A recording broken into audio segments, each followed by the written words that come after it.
Hello friends, this is doctor Sunil सुनार। आप सभी को दिवाली की ढेरों ढेरों शुभकामनाएं। दिवाली का ये पावन पर्व सिर्फ भारत में ही नहीं बल्कि भारत के बाहर भी बहुत सारे देशों में बड़े ही धूमधाम से मनाया जाता है। दिवाली के त्यौहार में हम बहुत ही स्वादिष्ट पकवान बनाते हैं, मिठाइयाँ बनाते हैं, साफ़ सफाई करते हैं, पटाखे फोड़कर अपनी खुशियों का इजहार करते हैं। ऐसा नहीं है, मैंने भी बचपन में पटाखे फोड़कर, दिए जलाकर इस पावन पर्व को बड़े ही हर्षोल्लास के साथ सेलिब्रेट किया है। मैंने तो अभी बचपन में फुलझड़ी भी जलाई, अनार भी जलाए, चक्री भी चलाई, रॉकेट जलाया, दीवार पे मारने वाले जो बम होते ना वो भी चलाए हैं। कुछ पटाखे तो क्षेत्र के हिसाब से भी रहते हैं, क्षेत्रीय पटाखे जैसे उनके अलग अलग नाम होते हैं। लेकिन मेडिकली पढ़ाई के दौरान मैंने जाना कि हम जो पटाखे फोड़ते हैं उनमें बहुत सारे केमिकल्स रहते हैं, जैसे potassium perchlorate, barium nitrate, titanium, magnesium, aluminium alloy. जब पटाखे फोड़ते हैं तो इनमें से ये केमिकल बाहर आते हैं और दो तरीके से हमको बीमारी पैदा करते हैं। इन बीमारियों को हम दो भागों में बांट सकते हैं। एक, जो पटाखे फोड़ने के तुरंत बाद जो गैस निकलती हैं वो, और कुछ बीमारियां दिन, महीने या सालों के बाद हमको अफेक्ट करती हैं। तो जो तुरंत बीमारियां पैदा करती हैं उनको एक्यूट बीमारी कहते हैं, और जो कुछ टाइम बाद पैदा करती हैं उनको हम क्रोनिक कहते हैं।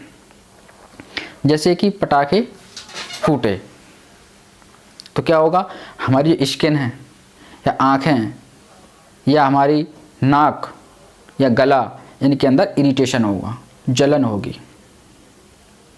और जब ये गैस हमारे फेफड़ों में जाती है तो हमारे फेफड़ों को भी नुकसान पहुंचाती है। शॉर्टनेस ऑफ ब्रीथ, मतलब जो हम सांस लेते हैं ना वो एकदम डीपली नहीं जा पाती, उथली उथली सी रहती है। अगर हम की क्रोनिक इफेक्ट के बारे में बात करें, मतलब टाइम निकलने के बाद आदमी को कैंसर भी हो सकता है। और अगर किसी महिला के पेट में बच्चा है, फीटस है, तो उसकी थायराइड डैमेज हो सकती है। इसके अलावा इससे किडनी की बीमारी हो सकती है, और WBC जो है ना वो भी इससे प्रभावित होती हैं। WBC जो कि हमारे शरीर की माइक्रोप्लस कहते हैं, मतलब बहुत सारी बीमारियां हमारी WBC के कारण नहीं हो पाती। जब हमारी WBC ही डैमेज हो जाएंगी तो बहुत सारी हम पर आक्रमण कर देंगी और हम बीमार हो जाएंगे। हम जो पटाखे फोड़ते हैं उससे वायु प्रदूषण होता है, ध्वनि प्रदूषण होता है। और होता क्या है, अगर हम पटाखे किसी अस्पताल के पास में फोड़ते हैं तो वहाँ पर जो मरीज रहते हैं उनको भी हानि होती है। एक्चुअल में पटाखे फोड़ने से जो बच्चे हैं और जो बूढ़े हैं उन पर ज़्यादा इफेक्ट पड़ता है। तो सवाल ये उठता है, क्या हमको पटाखे नहीं फोड़ना चाहिए? भाई मैंने ये नहीं कहा पटाखे नहीं फोड़ना चाहिए, बिल्कुल फोड़ना चाहिए, थोड़ा तरीका चेंज होना चाहिए। वो तरीका क्या है? ग्रीन पटाखे।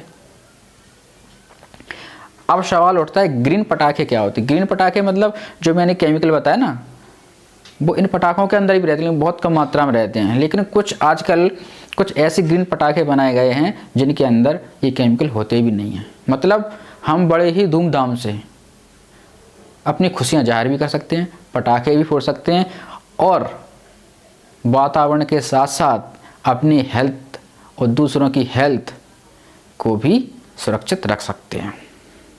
तो आइए हम सब मिलकर इस पावन पर्व को बहुत ही धूमधाम से मनाएं,